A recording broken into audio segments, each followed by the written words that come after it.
Welcome back to another episode of Narrowing the Divide. I'm your host, Dan Warheide. Today's guest is Nikki Ballou. Nikki is an experienced coach, a published author, the host of 2 podcasts. Nikki, welcome to the show. Thank you for joining me. Dan, thanks for having me on the show. It's an honor to be here, man. Looking forward to it. Yes, I'm excited to have this conversation.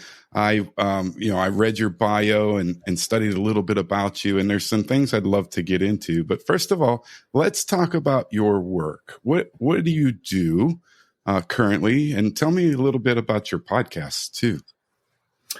Well, my work is kind of informed by my backstory, as it were. So I'll start there.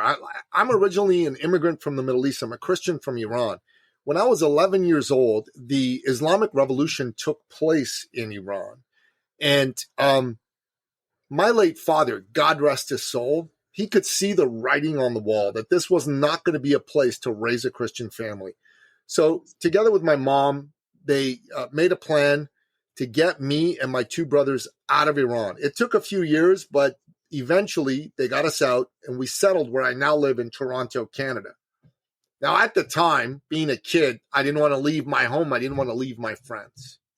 But looking back, Dan, it was the single greatest thing my mom and dad could have done for me and my 2 brothers. They took us from a legacy of tyranny to a legacy of freedom. I believe inside every human breast beats the living heart of freedom. Everyone wants to march to the tune of their own drummer. Nobody wants to be told what to do or how to do it. And I came to realize that as I grew up and grew older, and I came to see the wisdom, the generosity of spirit that my mother and father demonstrated by getting us out of Iran and bringing us to a free society. And I got to tell you this, right? I've become the biggest champion for freedom you're ever going to meet because I'm an immigrant that comes from a tyrannical country. And there's a lot of people that have been born here that just take it for granted. And I got to tell you, right now in the West, there are dark forces that are attempting to take those God-given freedoms away from all of us. And it's very important that we all stand up and say, no, you should listen to these canaries in coal mines like me when we tell you, hey, trying to jail your political opponent, un-American, bad idea. Don't allow that to happen here, right? Trying to tell people what they can or can't say on social media, un-American, bad idea. Don't allow that to happen here. And that's super, super, super important for everyone listening to understand. Now, my father, he was very much like-minded to me. God rest his soul. He was an entrepreneur.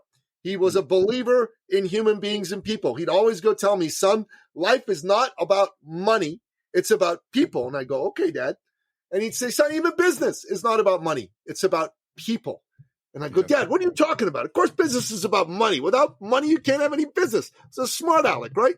And he said, that's true, son. But without people, there's no need for business. Because you see, all business is it's about solving problems for people for profit. That's the purpose of business. You solve acute problems for amazing people for an awesome profit. And that is the awe-inspiring purpose of business. And I learned this from my father. He was a believer in people. He'd always say to me, that person standing in front of you, that's someone's son, that's someone's husband, that's someone's father. That's a hero to somebody. That's somebody with dreams, goals, ambitions, with hurts and disappointments. Maybe they've even been hurt and disappointed by someone just like you that tried to offer them everything but ended up delivering them nothing. And it's your job to restore their faith in humanity. Every human being on the planet, Dad would say, needs someone to believe in them, someone to see their greatness, someone to lift them up when their belief in themselves wobbles. And if you ask me, Nikki, what do you do? What's all those things you've done? And you've been very kind to mention some of my accomplishments and accolades. But what I'm most proud of is I'm Napoleon Billou's son, and I'm a professional believer in people. Because what I do is I see the greatness in somebody, and I help spark it into a roaring flame. And that's when they go and shine and soar. I love so much about what you've shared. I am 100% on board. It is about the people first. And I say that because I believe that part of my purpose is to connect with and inspire others. You're absolutely right. People need others to believe in them, to help them see their maximum potential. So that's wonderful. Now, you said you were 11 when you moved to I was 11 when the revolution took place. We didn't leave for a few years. And it sounds like your father had a tremendously positive influence in your life. When that switch flipped in your brain, so to speak, right? Business is about money to believing in business is really about people. Tell me a little bit about that. If there's anything there, was there a time period or a process that took place for you to test that? I'm curious. I think with every child goes through a series of stages in life. As a son to a father, there's a stage when dad's my hero. He can do no wrong. Daddy this, daddy that. I want to be around dad all the time. And then there's another stage in which I naturally, like any son, wanted to have some separation, have my own independent identity. Mm-hmm. And, those are the times where you don't necessarily, or I didn't necessarily listen or take in everything my dad said at the time. But then there comes a later time where the wisdom of a lot of what my father shared became apparent to me. And I think this happens for every son. These are some of the stages in the father-son relationship. So it wasn't that all of this necessarily instantly galvanized in my mind the moment the words escaped from my father's lips. But over time, as I grew older, I started to see the wisdom that my father was delivering to me. I started to truly understand his greatness. He was a man, just like any other man. He had his strengths, he had his flaws. But those strengths, those elements of greatness so outweighed any flaws that he may have had. I am very blessed indeed that the good Lord saw fit to have me be Napoleon Ballou's son. Outstanding. Wow. So for me, I grew up without a father. My father passed away when I was really young, 3 years old. And I really had to count on my mom and my grandfather. So I did have a father figure. My grandfather was that influence to me. And I'll never forget when I had girls, when I first became a father, is when I started really hearing his voice, not just in my head, but in my heart. And, he's alive today to share with me his wisdom still. And I'm grateful for that. But that was the turning point for me. When I had daughters is when I started recognizing the value of the words that he shared throughout my lifetime to that point. Was there something specific, like a moment that you can recall for you when that started to really sink in? Like I said, it was a process more than anything else. It was as I went through life, there wasn't a moment per se. Gotcha. Because being a teenager, like many teenage sons, I was quite headstrong, rebellious. I knew better than my dad at that time. And I was going to figure it out for myself. And all teenage boys go through this. And I think it's good. I think it's important that they go through this phase. I think it's important for a father to realize and understand that it's necessary for their teenage son to go through this phase. I've got a teenage son myself right now. He's 18 years old. He's deciding what he's going to do next year, college, etc. And he's also quite an accomplished soccer player. And I thought he was going to go pro or at least try to get himself a scholarship. And now he's saying, I don't really want to play soccer anymore. He got hurt and, injury didn't heal that quickly. And I'll tell you, I had a freak out over it. But over time, I realized it's a decision he needs to make. And as much as I want him to make a better decision for himself, the only way he's going to become a man is if he makes that decision for himself. And if it ends up being a mistake, he's the one who's going to have to figure that out. And that's life. Every man has to understand that if he's got children, he's got a role to play with them. And that role is not to make all their decisions for them, especially for a son who's in that phase of life where he's basically saying, I need separation from you, Dad. Stop trying to prevent me from having that separation. That's very important. Yeah, I wouldn't disagree with anything you've said. I can certainly relate to quite a bit of it. So have you always been then is a coach as your business, or were there other businesses along the way? What was that path to your current work. I got where the work itself has been informed throughout your lifetime. Well, I went into corporate Canada for a period of time, about 8.5 years, before God let me know that wasn't meant to be my path. I always knew it wasn't going to be, but he kicked me out of my last corporate job. And that's when I started to work for myself. And I got into the world of being a health and fitness coach and advisor to top-level CEOs. I work with some Olympic gold medalists and top-level CEOs. And then I went through an unexpected separation and divorce. And that period of time in my life was eye-opening. And it made me see that it was time to make a few changes. One of those changes was I wasn't going to be married anymore. The other change was I didn't want to be in the health and fitness field as an advisor or a coach anymore. That's when I got into the world of mindset coaching and business coaching.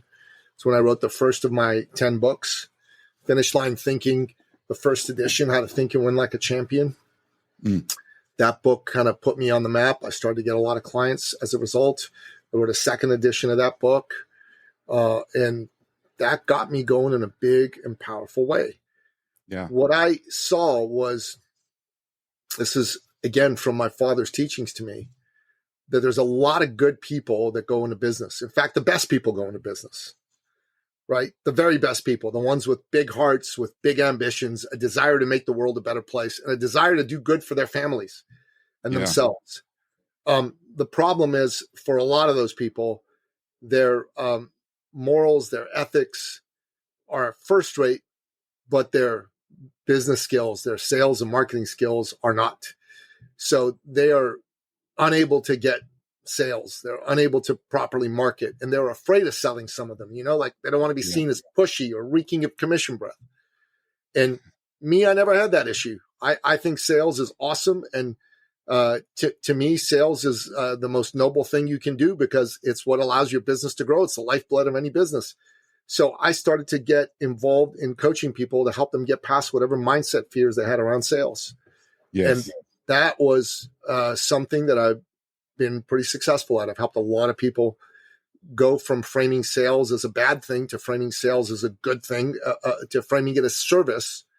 And when they take the attention off themselves, and I wonder what that person's going to think of me, and they put the attention on the client, and they think about how they're going to help that client, then it's been great. It's worked out really well for them. Yes, absolutely. And I run into that quite often. That's one of the biggest things, is the sales conversations that people have a lot of difficulty around. And I, like you, I enjoy sales, and I believe that sales is really being kind in a sense, because it's really helping someone achieve what it is that they desire to achieve. At the end of the day, whether I'm selling software to serve a specific problem, I'm helping them get what ultimately is going to help them achieve what their goals are. So, and I say that because part-time I sell software to the automotive industry, and I enjoy doing that. I enjoy the conversations more than anything, but I'm definitely a people person. So I looked at your work, of course, and I'm curious. I know that in your bio, you did talk about being a health and nutrition coach. You did talk about working with entrepreneurs and CEOs, and you've got some little personal accomplishments in there that I think are not something to be looked over. So I think it said you were, 52 years old when you had your own initiatives in the health and fitness space that led you on a weight loss journey. Is that right? 55. Yeah. 55. My apologies. But you made some significant improvements in that segment of your life, right? Do you want to share that really quickly? Sure. When I got out of being a health and fitness coach, I just didn't pay as much attention to it anymore. Like a switch seemed to flip inside me. Hey, you don't need to be as driven to eat a certain way as you were. So I kept working out, but my nutrition habits, they weren't as dialed in. So over a 12-year period, I gained over 50 pounds. And every year I tell myself, this is the year you're going to turn it around. You know what to do. And last year, when I was 55, I looked at myself in the mirror. My gut was hanging over my belt.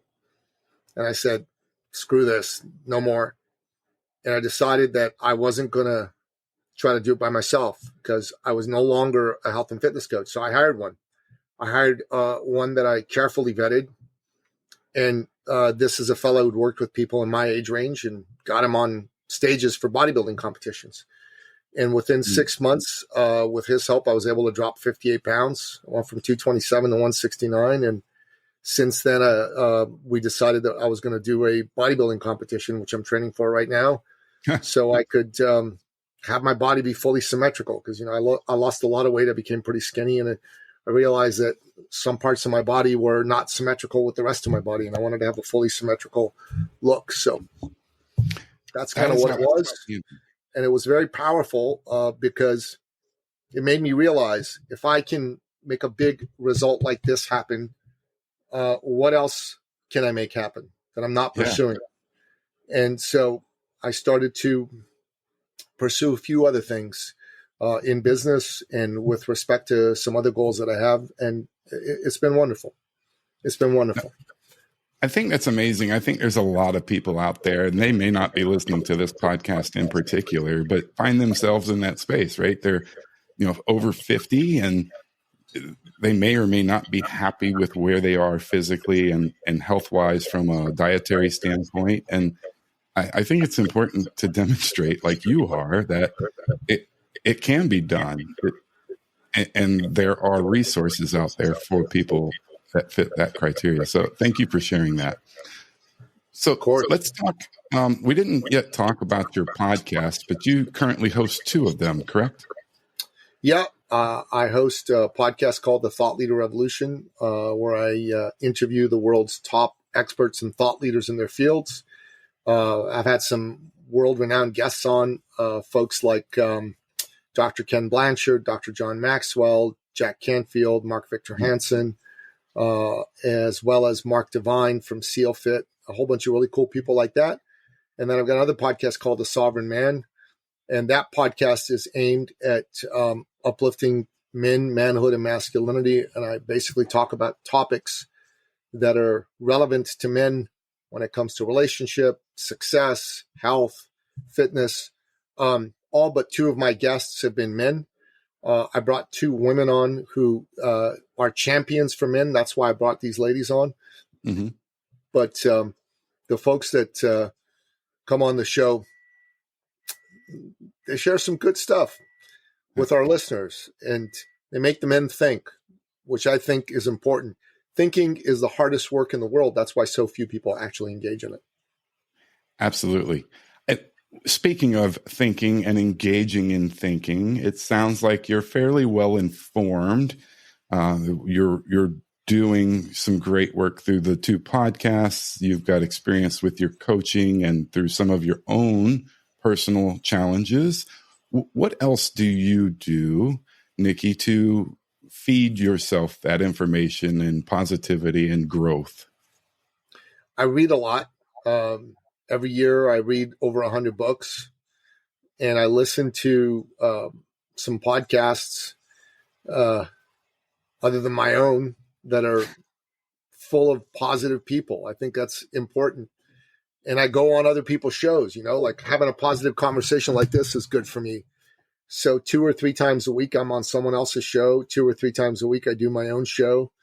And I listen to as much positive information and inputs as I possibly can. And I make sure that I hang around good people, positive people. That's really, really important. How important is having a more, I would imagine it's more important right now if you're training for a bodybuilding competition, but having a morning routine that incorporates any specific, I'll call them ritual type activities, whatever they may be. How important is that to you? Oh man, it's everything, bro. I have to, like you said, I'm training for a competition. So my life is very regimented, man. I don't even go to restaurants right now. I make all my own food. Yeah. I get a fair amount of rest. That's one thing I need to dial in better.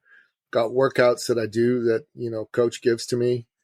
I do an amount of reading. You know, I do a little bit of reading in my Bible every day. I read something fictional every day because I think that's good for the soul, and I read something educational every day. Right now, this is my main educational book. It's by an Australian writer named Andrew Matthews. Follow Your Heart. Yeah. So there you go. Interesting. I'll put that one on my list for sure. I'm curious because I love to read as well. I don't know if I read 100 books a year, but I do try to read all the time. I don't watch TV, and I do go out to restaurants, but I'm not training for any bodybuilding competition. There you go. If I wasn't, believe me, I'd be going to restaurants. I love going to restaurants. It's Here's an off the wall question. What is your favorite type of food to go out for? To go out for, my favorite type of food to cook for myself is steak.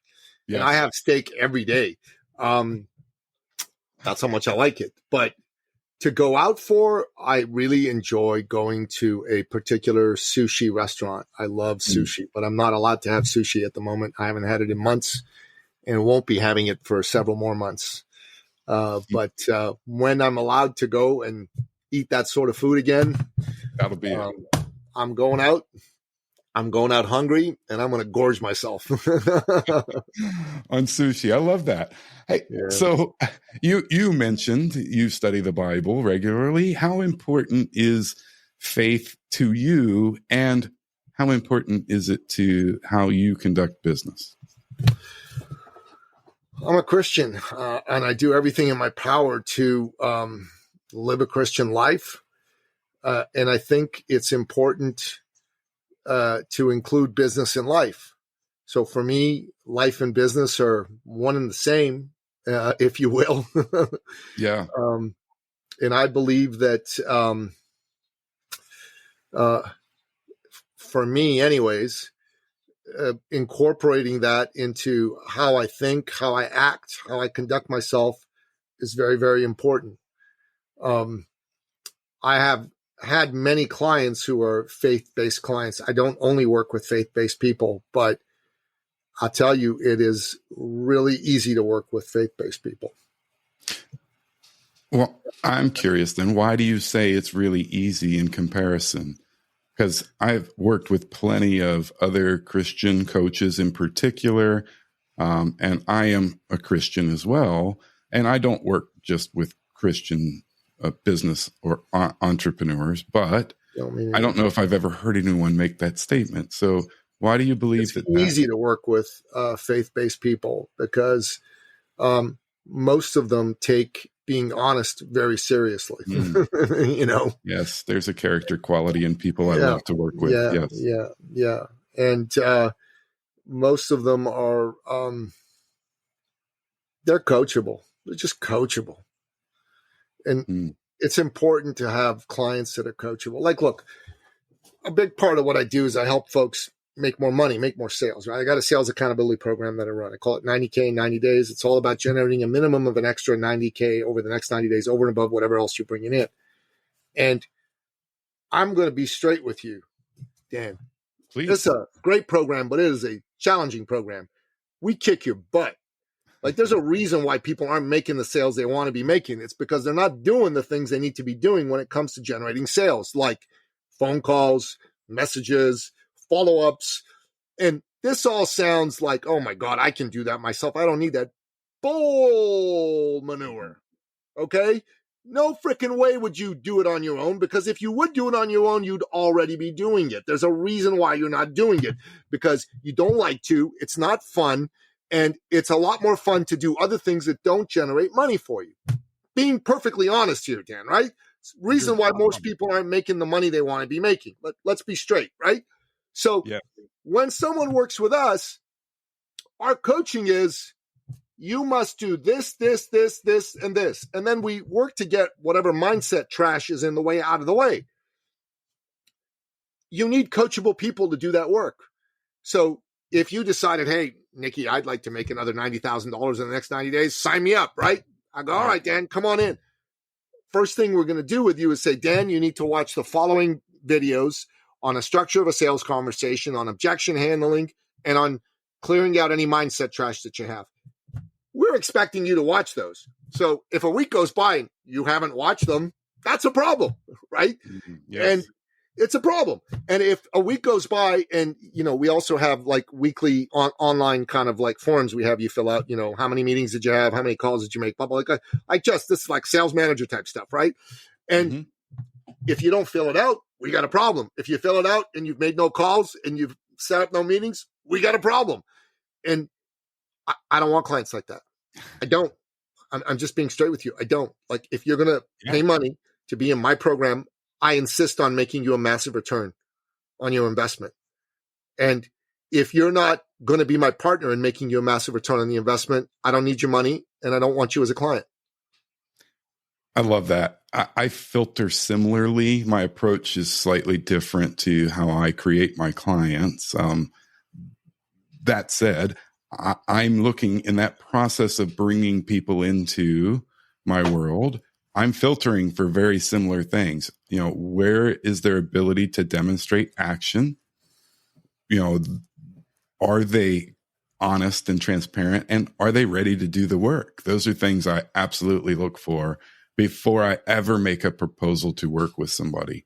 So I love that approach. And I absolutely think that there's tremendous value there. You're addressing the mindset piece. I think that's number one, but action, the willingness and ability to take action, regardless of whatever is going on from a mindset perspective, will make a tremendous difference in someone's life and their business. So right now we have a client. He is a tax accountant. Okay. So a year ago, in Q1 of 2023, he made just under $30,000 for the quarter. Okay. So he signed up for our 90-day sales accountability program, December 29th. Until from that date till March 30th, so just over 90 days, he made $89,500 in sales. This has been the biggest quarter of his career. He's never made more than $200,000 in a year, and he never made this kind of money in a single quarter, ever. Yeah. He's well on track. So he's an accountant. He's not what you would call a high pressure, high energy salesman. You know what I'm saying? He's a freaking tax accountant, right? He's quiet. He's soft spoken. And yet he did all this work and he got a result. We signed up another client, a wonderful woman. She's 75 years old. She's still in business for herself. And she's a coach who works with a particular type of professionals. She came to us saying, look, I haven't made a sale in 7 months, a new sale in 7 months. So she had existing business coming in, but not a new sale in 7 months. And I sat with her, I spoke with her, and she said to me, look, do you think you can help me break my dry spell? I said, are you coachable? Will you do the work? She said, yep. I said, yep, then we can. And brother, in her first 10 days, she made a $12,000 paid in full sale in her first 10 days. Yeah, that's outstanding. And she's 75. Like, what excuse do you have? Okay. Like, seriously. Yes. And the reason she succeeded is because she took the coaching and she did the work. It's like that. It's like that. Now, I run another program that's all about messaging and positioning. So your messaging needs to be dialed in, because if your messaging sucks, it's going to be tough to make sales, right? And you need to be seen as an authority. You need to stand out. You need to be a thought leader, is what we call it. So we had a fellow, 57 when I met him. He passed away, unfortunately, when he was 62. Very, very sad. But he had been an executive vice president at a manufacturing concern. He made $350,000 a year, but he got burnt out. He quit, and he became a business coach. He loved being a business coach. He hated that his income fell by 80% from $350,000 to $70,000 a year. So he came to us and he said, okay, I need help. I know you've helped all these people. So we sat with him just to help him get his messaging straight. And we said, so Bud, what can you do for people? He's like, I can do anything for anybody in business. I can solve any business problem. Mm-hmm. And I said, dude, no, that's not going to work. Yeah. Let's narrow your focus. So we went through a series of exercises, and I'm not going to bore you by going through them right now, and it did not happen in a day. Okay. This took a while. Like this dude was stubborn, to say the least, at the beginning. But we finally figured out that what he really, really loved to do was he loved to scale revenues. Like that was his like thing. And he really knew how to scale. Like he could just help people scale. That was his thing. So we said, okay, scaling. So for whom? Now that took us another month or two to really nail, but he went after lawyers. Interesting. Yeah. Solo practitioner law firms who wanted to triple. They had to minimum want to triple. Otherwise, he didn't want to talk to them. So number one is I looked at his pricing structure and I go, you're not charging enough. You're going to quadruple your prices. And he just, no, you don't charge enough. These lawyers aren't going to take you seriously. So he raised his fees. And number two is we said, you are going to stop calling yourself the whatever business coach. You are now, you work with lawyers and scaling. That's the type of coaching you do. I don't want to hear anything else from you. Lawyers with scaling. So he started to put a lot of messaging around that out there. So he experimented with a bunch of different messages. So brother, it took him 6 months to figure all this out. And in the meantime, he got a few dribs and drabs clients. But once he figured all this out, boom, right away, he had a $50,000 month. Right away. And then he had another $50,000 a month. And he said, let me try and double that. And he had a $100,000 a month, but he didn't like how hard he had to work to have a $100,000 a month. So he dropped it back down to 50 to 60. And that's where he stood. So 50 grand a month is about 600 grand a year. Yes. So this dude went from 350. I always say 500, but really it was 600 because it was 50 grand a month, right? And there was that 1 month that he did the 100,000. So it was like 650, to tell you the truth. Sure. 650 versus 350, which is almost freaking double, but he worked half as many hours as he used to work. Yeah. By nailing his messaging, being seen as the go-to thought leader and not being invisible to his market. Yeah. So you teach people how to sell. You make sure they do the work that they do. You make sure their messaging is really good and strong. And they're seen as this go-to authority. That's how we help our people win. We got this thing we call Mission 40. We're looking for 40 great people who are doing under $1 million in sales, who want to like double, triple, quadruple, go to $500,000, $1 million, $2 million, whatever, in that range. So not a guy who runs like a ginormous company inside this line of work that we do, but a solo practitioner, a consultant, a coach, somebody like that. That's who we want to work with. That's who we're excited about. And our mission is to take 40 of these guys and make them millionaires. That's it. Yeah, that seems simple. No, I think that's a great mission. It is. So wonderful. So speaking of that, you shared a little bit about the type of person you most want to work with right now, as specific to that program or what you're doing there with that mission. But who is it that you absolutely love to work with? Well, we're looking for freedom-loving people. So I don't work with wokesters, just won't do it, right? I'm looking for freedom-loving people that are, as I said, coaches, consultants, under $1 million a year in sales. They're seeking to grow. They're coachable. They're, good-hearted, kind-hearted. They're not slime balls. And they want to make a difference in the world. And they're looking to win. And they believe in help. They believe in coaching. Those are the people I'm looking for. I love that. Now, personally, on a personal note, I see where you're going in your business and who it is that you're serving. And I appreciate you sharing about all of those things and your backstory, by the way, which I find very intriguing. What is the impact at the end of the day that you want to make in the world? I think freedom is the most precious gift that God has given to all of us. And I want to be one of his warriors to help spread freedom and Spreading freedom is all about standing up for free expression, but it's also standing up for free enterprise. And free enterprise as a system becomes stronger when there's more people in it that are succeeding. So I want to help more people become rich. I love that for so many reasons. Now, I didn't realize, it sounds like you're experiencing some similar bad things. We'll call it politics, we'll call it government, we'll call it other people's hands in the pot, so to speak, in Canada as we are in the US. Is that a fair statement? Oh, yeah. Oh, yeah. Yeah. I had no idea.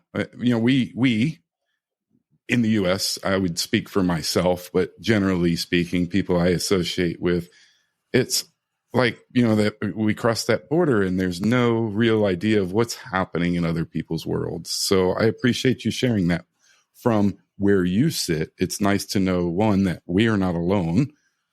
And, that goes back to where we started with everybody wants somebody to back them up and encourage them and support them. So, and I absolutely agree that freedom needs to remain free, and we have to speak up and do our part to ensure that remains. So I love so much about that. Nikki, where can people find out more if they're on the fence or they're like, who is this Nikki guy?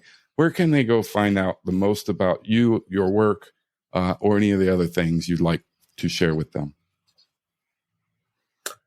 If you're a business owner and you are looking to grow, best thing for you to do is get on my calendar and you go to ecircleacademy.com/appointment. If you're a tire kicker, then type in Nikki Ballou into any browser and have at her. There's lots about me out there. Podcast, book, you got it. Wonderful. This has been a really great conversation, Nikki. I'm so grateful for you sharing your time with me. Is there anything else as parting words that you want to leave here with today? If your belief in yourself is wobbling, make sure you jump on my calendar because I'll help you believe in yourself again. And if you like the message you heard here, give Dan a rating or a review on your favorite podcast platform and share this episode and other episodes that he does with other people. Thank you. Yes, one of the best ways I ask people to help me get the word out about this show is to share it with someone in your world. So absolutely. Thank you so much, Nikki, for that. And with that, I think we can wrap up. So until next time, have a great one.